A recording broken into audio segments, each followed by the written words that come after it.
하나님의 말씀은 출애굽기 2장 1절부터 10절 말씀입니다.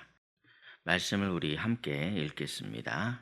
레위 가족 중 한 사람이 가서 레위 여자에게 장가들어 그 여자가 임신하여 아들을 낳으니 그가 잘생긴 것을 보고 석 달 동안 그를 숨겼으나 더 숨길 수 없게 되매 그를 위하여 갈대 상자를 가져다가 역청과 나무진을 칠하고 아기를 거기 담아 나일강가 갈대 사이에 두고 그의 노이가 어떻게 되는지를 알려고 멀리 섰더니 바로의 딸이 목욕하러 나일강으로 내려오고 시녀들은 나일강가를 거닐 때에 그가 갈대 사이에 상자를 보고 시녀를 보내어 가져다가 열고 그 아기를 보니 아기가 우는지라 그가 그를 불쌍히 여겨 이르되 이는 히브리 사람의 아기로다.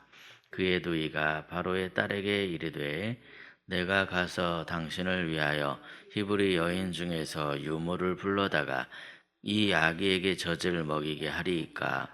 바로의 딸이 그에게 이르되 가라 하매 그 소녀가 가서 그 아기의 어머니를 불러오니 바로의 딸이 그에게 이르되 이 아기를 데려다가 나를 위하여 젖을 먹이라. 내가 그 삭슬 주리라.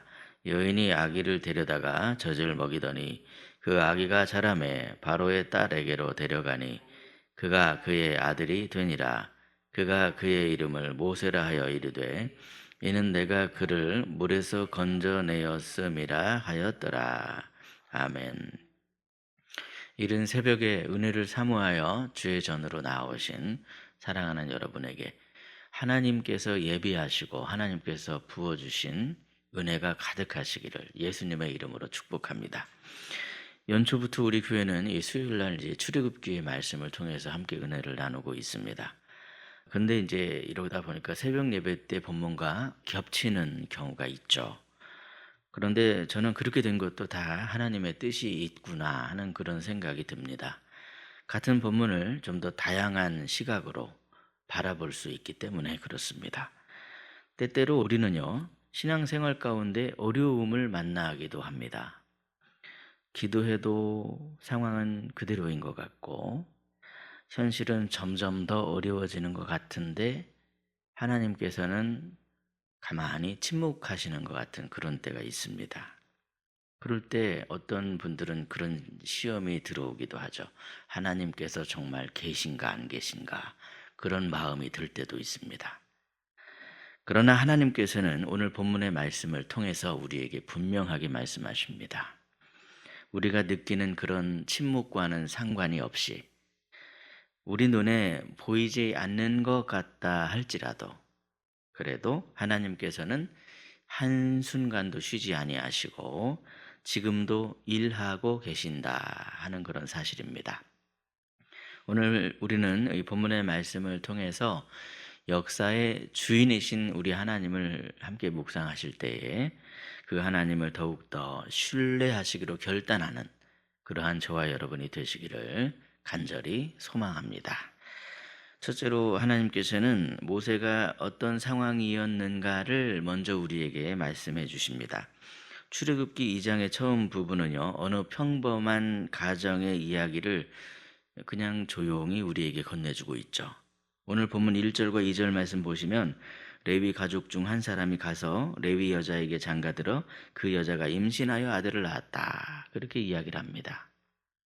본문의 시작은 언뜻 보면 별다를 게 없는 그런 평범한 가정의 이야기 같지만 사실 이 짧은 문장 뒤에는 끔찍한 시대적인 배경을 담고 있습니다. 당시 히브리 사람들은 애굽에서 노예 생활을 하고 있었고 게다가 애굽의 왕은 히브리 가정에 사내 아이가 태어나면 무조건 나일강에 던져라 그렇게 명령을 했습니다. 물론 이 부부가 바로의 명령을 모르고 있었느냐? 그게 아닙니다. 명령은 알고 있었지만 낳아 보니 아들인 걸 어떻게 하겠습니까? 그래서 아이를 낳은 순간 고민을 할 수밖에 없는 거죠. 이 아이는 낳는 순간 이미 사형 선고를 받은 바나 다름이 없었습니다. 사랑하는 성도 여러분, 하나님은 왜 이런 험악한 시대에 모세를 태어나게 하신 것일까요? 좀 더 안전한 시대, 좀 더 나은 환경, 그런 때도 있을 텐데 왜 가장 어둡고 잔인한 때에 모세를 태어나게 했던 것일까요? 우리는 종종 시대를 탓하고 환경을 탓하는 때가 있습니다.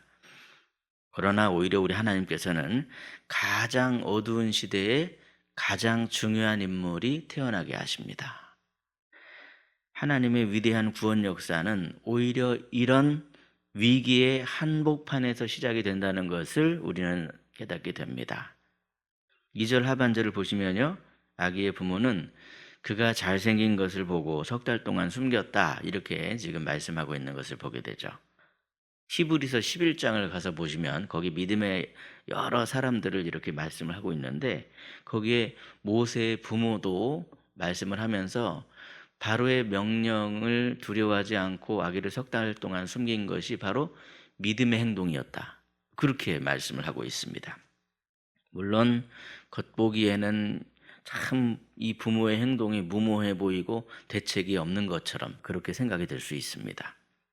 그러나 아기를 곧바로 나일강에 던지지 않고 지금 남몰래 살리기로 한 이들의 선택은 믿음 때문이었고, 그 믿음은 이들을 하나님의 계획 안으로 이끌어 주었더라는 사실입니다. 오늘도 우리가 할 수 있는 이 믿음의 선택을 통하여서 역사의 주인이신 하나님 계획 안으로 이끌림을 받으시는 저와 여러분이 되시기를 예수님의 이름으로 축복합니다. 둘째로 본문은요, 모세가 태어난 지 3개월이 되었을 때 모세의 부모가 어떤 선택을 했는가를 우리에게 말씀하고 있습니다. 본문 2절과 3절을 보시면요, 아기가 태어난 지 석 달이 지났고 그 아기는 더 이상 숨길 수가 없게 됩니다. 울음소리가 커졌고 그만큼 위험은 가까워졌습니다. 그럴 때 이 부모가 한 선택은 무엇입니까? 본문 3절을 보시면 아이의 부모는 아이를 위해서 갈대 상자를 만들었고 거기에 역청과 나무진을 칠해서 방수 처리를 한 다음에 아이를 그 아이에 넣어서 나일강과 갈대 사이에 두었습니다. 물론 우리는 이 장면을 너무 낭만적으로 보면 안 되겠습니다. 믿음의 선택이긴 했지만 동시에 이 부모의 마음이 얼마나 찢어졌겠습니까? 그러나 성도 여러분, 이것은 단순한 포기가 아닙니다. 하나님께 맡김입니다. 내 손으로 지키는 것을 그만 내려놓고 하나님의 손에 아기를 올려드리는 것을 의미합니다. 본문 4절을 보시면요, 아기의 누이가 멀리 서서 갈대 상자를 지켜보고 있습니다.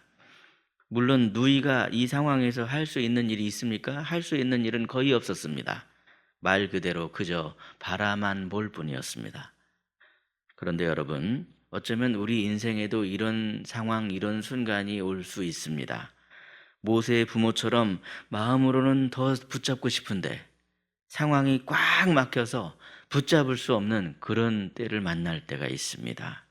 모세의 누이처럼 그저 기도 외에는 아무것도 할 수 있는 것이 없고 잠잠히 기다리는 것 밖에는 할 수 있는 일이 아무것도 없는 그런 시간이 있을 수 있습니다.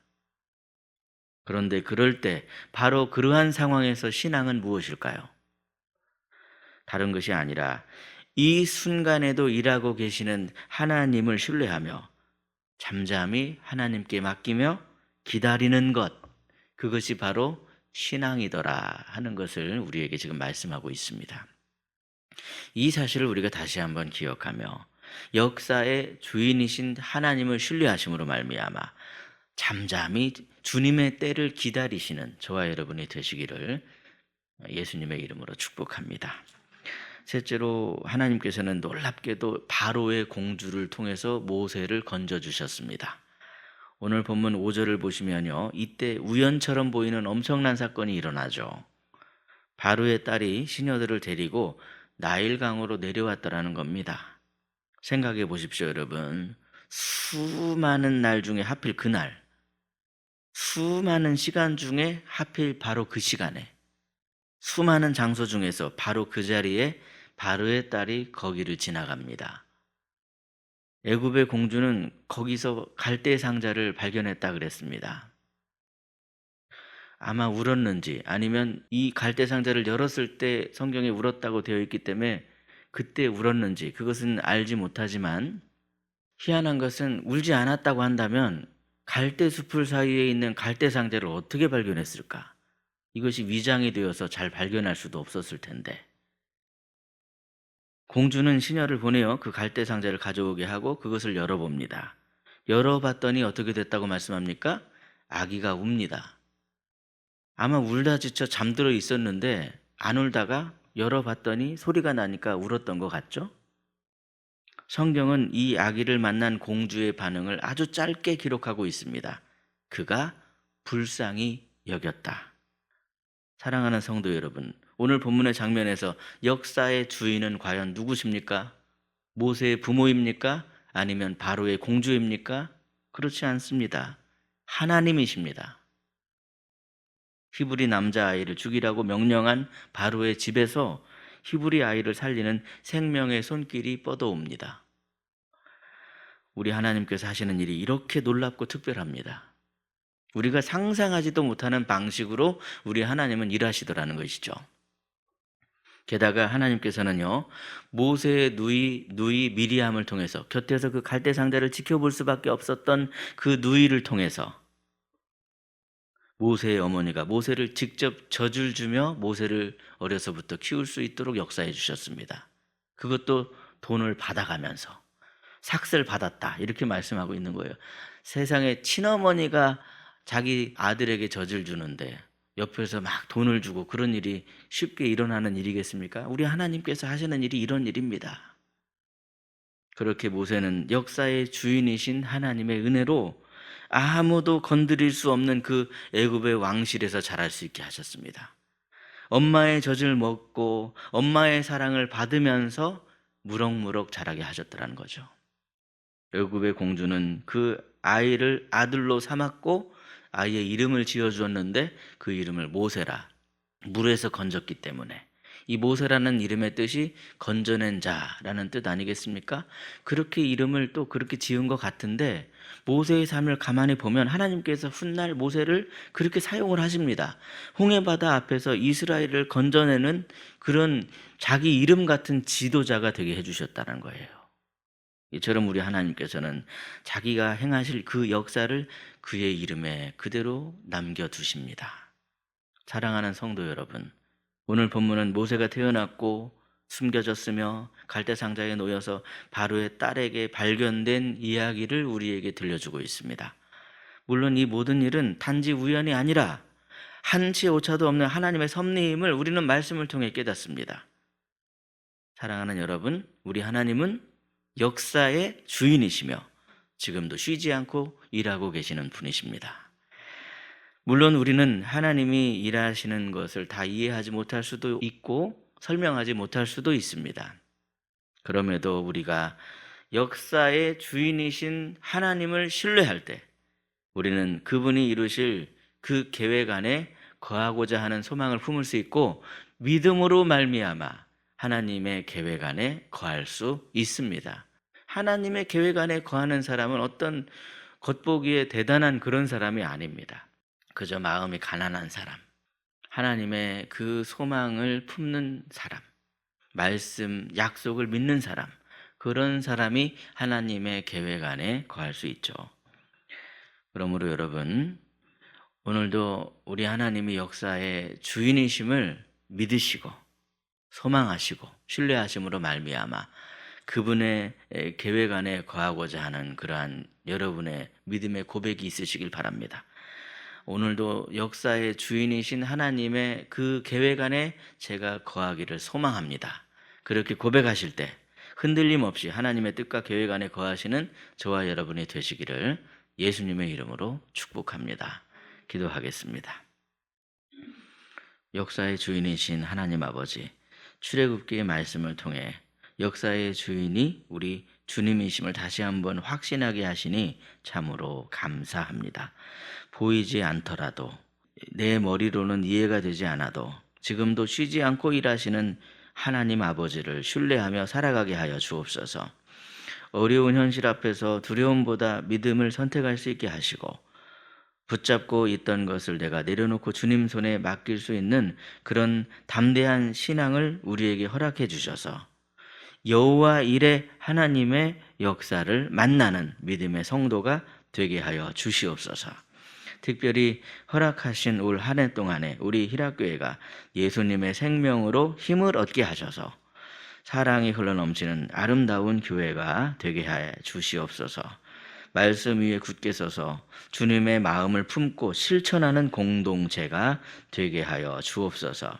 희락에 속한 모든 가정 위에도 주님의 평강을 부어주시고 깨어진 곳이 있다면 주님께서 친히 회복시켜 주시며 지친 마음 가운데 새 힘을 더하여 주시옵소서.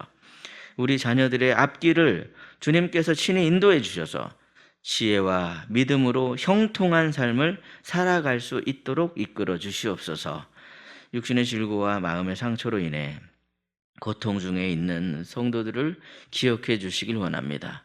여호와 라파 치유의 하나님, 사랑의 하나님께서 깨끗하게 치유되도록 역사하여 주시옵소서. 오늘 하루도 우리 모두의 걸음도 여호와 일의 하나님께 다 맡기고 올려드리며 우리의 참 소망이 되시는 우리 구주 예수 그리스도의 이름으로 기도드리옵나이다. 아멘.